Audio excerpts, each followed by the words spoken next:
بسم اللہ الرحمن الرحیم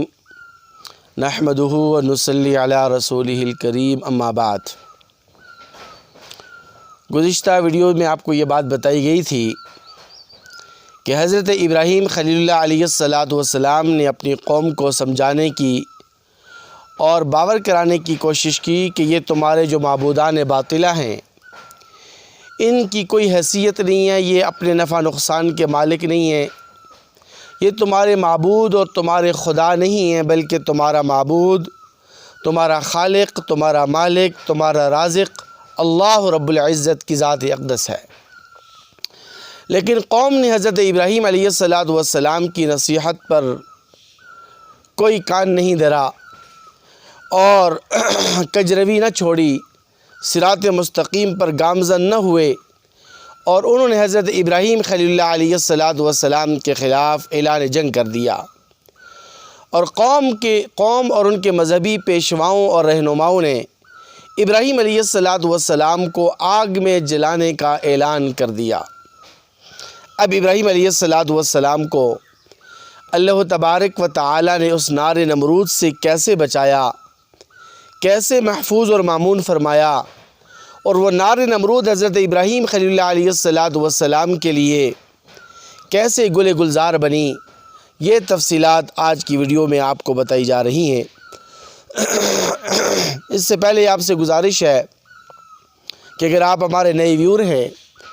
تو آپ ہمارے چینل ذاکر عباسی بیانات کو سبسکرائب کریں اور ہمارے ویڈیوز کو لائک اور شیئر کریں، اور نیچے دیے گئے لنک کو اپنے دوست احباب اور واٹس ایپ گروپوں میں ضرور سینڈ کر دیجئے گا۔ حضرت ابراہیم خلیل اللہ علیہ السلام کو اس آگ میں جلانے کی تیاری عروج پر پہنچ گئی، اور اس آگ کو جلانے کا اس قدر اہتمام شروع ہوا کہ تقریباً ایک مہینے تک ایک کھائی کے اندر لکڑیاں جمع کی گئیں۔ حضرت ابراہیم خلیل اللہ علیہ السلام کو اس نار نمرود میں جلانے کا اہتمام اور جوش اور جذبہ قوم میں اس قدر نمایاں تھا کہ قوم میں اگر کوئی شخص بیمار ہو جاتا یا کوئی عورت بیمار ہو جاتی تو وہ نظر مانتی کہ اگر میں ٹھیک ہو گئی، تندرست ہو گئی، صحت یاب ہو گئی تو میں ابراہیم کو جلانے کے لیے اتنی لکڑیاں اکٹھی کروں گی۔ جب اس کھائی کے اندر آگ جلائی گئی اور آگ کے شعلے آسمان دنیا سے باتیں کرنے لگے، یہاں تک کہ کتب روایات کے اندر آتا ہے کہ فضا میں اڑنے والے پرندے بھی جھلس کر اس آگ کے اندر گرنے لگے۔ حضرت ابراہیم خلیل اللہ علیہ السلام کو اس نار نمرود کے پھینکنے کی تیاری جب مکمل ہو گئی تو فارس کے کردوں میں سے ایک شخص جس کا نام ہزن آتا ہے، اس نے ابراہیم علیہ السلام کو آگ میں پھینکنے کے لیے منجنیق تیار کیا، اور منجنیق کا مؤجد یہی ہزن نامی شخص ہے۔ البدایہ والنہایہ وغیرہ کی کتابوں کے اندر لکھا ہے کہ اللہ تبارک و تعالی نے اس ہزن نامی شخص کو اسی وقت یہ سزا دی کہ اس کو اللہ تبارک و تعالی نے زمین میں دنسا دیا، اور اس وقت سے لے کر آج تک وہ زمین میں دنستا ہی چلا جا رہا ہے۔ استاذ محترم مولانا محمد یوسف زئی صاحب دامت برکاتہم العالیہ، استاذ الحدیث جامعہ بن نوری ٹاؤن کراچی نے اپنی کتاب علمی خطبات کامل میں لکھا ہے کہ فضا میں اڑنے والے پرندوں نے اور دیگر خلائی مخلوق نے بھی اس آگ کو بجھانے کی کوشش کی۔ پرندے اپنی چونچوں میں پانی کا قطرہ لے کر اس آگ کو بجھانے کی کوشش اور سعی کرتے رہے، لیکن یہ چھپکلی جو ہمارے گھروں کی دیواروں کے اندر نظر آتی ہے، اس چھپکلی نے اس آگ کو مزید بھڑکانے کے لیے پھونک ماری۔ اگرچہ دیگر علماء نے دوسرے پرندوں اور دوسری چیزوں کے بھی نام لکھے ہیں، لیکن بہرحال اس چھپکلی کے مارنے کا بھی اجر و ثواب احادیث مبارکہ کے اندر آیا ہے۔ حضرت ابراہیم خلیل اللہ علیہ السلام کو جب اس آگ کے اندر پھینکا جانے لگا تو ابراہیم علیہ السلام کی استقامت دیکھیے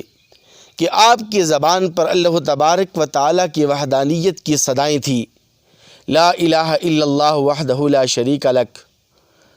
ان الحمد والنعمت لک والملک لا شریک لک۔ اور بعض روایات کے اندر آتا ہے کہ ابراہیم علیہ السلام مسلسل یہ ورد فرماتے رہے، حسبنا اللہ ونعم الوکیل۔ جب یہ آگ بھڑک چکی اور اس آگ کے شعلے آسمان دنیا سے باتیں کرنے لگے تو حضرت جبرائیل امین علیہ السلام سے رہا نہ گیا، اور انہوں نے اللہ تبارک و تعالیٰ کی بارگاہ میں حاضر ہو کر عرض کیا کہ یا ربا، تیرے خلیل کو آگ کے اندر پھینکا جا رہا ہے، یا ربا یا تو آپ اس کی غیبی مدد فرما دیجئے،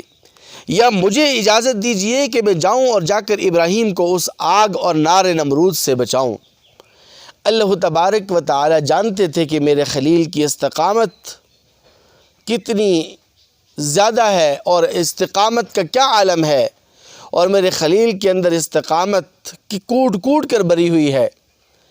تو اللہ تبارک و تعالی نے کہا کہ جا جبرائیل، اگر میرا خلیل تجھ سے مدد مانگنا چاہتا ہے، تجھ سے تعاون چاہتا ہے، تجھ سے ہیلپ چاہتا ہے، تو جا کر مدد کر لے۔ حضرت جبرائیل امین علیہ السلام بھاگتے بھاگتے حضرت خلیل علیہ السلام کی خدمت میں حاضر ہوئے اور حاضر ہو کر عرض کیا کہ اللہ کا حاجہ، اے ابراہیم، اللہ کے خلیل علیہ السلام، میں آپ کی مدد و نصرت کے لیے آیا ہوں۔ آپ اکیلے ہیں، تنہا ہیں، آپ کے مقابلے میں بوقت کا بادشاہ ہے، اس کی فوج ظفر موج ہے، پوری کی پوری قوم آپ کے خلاف اٹھ کھڑی ہوئی ہے، اس لیے میں آپ کی مدد اور نصرت اور اعانت کرنا چاہتا ہوں۔ حکم دیجئے، میں ایک پھونک مار کر اس آگ کو بجھا دیتا ہوں۔ تو حضرت ابراہیم خلیل علیہ السلام نے کیا ایمان افروز جواب دیا، فرمایا اما الیک فلا حاجہ، مجھے آپ کی مدد کی کوئی ضرورت نہیں، مجھے آپ کے تعاون کی کوئی ضرورت نہیں، اس لیے کہ صاحب ایمان وہ ہوتا ہے، کامل ایمان والا شخص وہ ہوتا ہے کہ جو ہر مشکل میں صرف اور صرف اللہ تبارک و تعالی سے مدد مانگتا ہے۔ بالفاظ دیگر ہر مشکل میں کہتا ہے یا اللہ مدد، یا اللہ مدد، یا الہی میری مدد فرما، یا الہی میری نصرت فرما، یا الہی میری غیبی مدد فرما۔ حضرت ابراہیم خلیل اللہ علیہ السلام جب اس نار نمرود کے اندر پھینکے جانے لگے تو حضرت جبرائیل امین علیہ السلام نے پھر دوبارہ عرض کیا کہ اے اللہ کے خلیل علیہ السلام، اگر آپ مجھ سے مدد اور نصرت اور اعانت نہیں چاہتے تو آپ اپنے رب سے دعا کیجئے کہ اللہ تبارک و تعالی آپ کی حفاظت کا انتظام اور انصرام فرمائے۔ حضرت ابراہیم خلیل علیہ السلام نے اس سے بھی زیادہ ایمان افروز جواب دیا اور فرمایا وَسُمْتِي عَنْ سُؤَالِي تَرْجُمَانِي، اور اس کو عربی شاعر نے اپنے الفاظ میں یوں کہا ہے، لسان الحال افصح من لسانی وَسُمْتِي عَنْ سُؤَالِي تَرْجُمَانِي، کہ میری حالت میری زبان سے زیادہ فصیح ہے، میرا چپ رہنا خود ہی ایک سوال ہے، میرا رب جانتا ہے کہ اس وقت میں کس حالت میں ہوں، میرا رب دیکھ رہا ہے کہ اس وقت میں کتنی بڑی آزمائش کے اندر مبتلا ہوں، مجھے سوال کرنے کی، مجھے دعا مانگنے کی کوئی ضرورت نہیں، اللہ تبارک و تعالی میری حالت کو بہت اچھی طرح جانتے ہیں۔ حضرت ابراہیم علیہ السلام کو اس نار نمرود کے اندر جب پھینکا جانے لگا تو آپ کے آخری الفاظ، ابراہیم خلیل علیہ السلام کی لسان نبوت پر آخری الفاظ یہ تھے،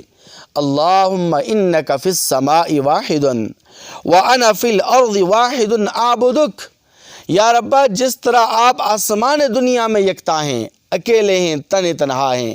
آپ کا کوئی شریک نہیں، یا ربا اسی طرح اس وقت تیری اس دھرتی کے اوپر اکیلا تنہا میں تیری عبادت کا طلبگار ہوں، تیری وحدانیت کا اقرار کرنے والا ہوں، تیری معبودیت کا اقرار کرنے والا ہوں، تیری خالقیت اور مالکیت کا اقرار کرنے والا ہوں۔ حضرت ابراہیم علیہ السلام کو جب اس آگ اور نار نمرود میں پھینک دیا گیا، اور تو اللہ تبارک و تعالیٰ کا حکم اس آگ پر، نار نمرود پر آ پہنچا، قلنا یا نار کونی بردا و سلاما علی ابراہیم۔ میرے مسلمان بھائیوں،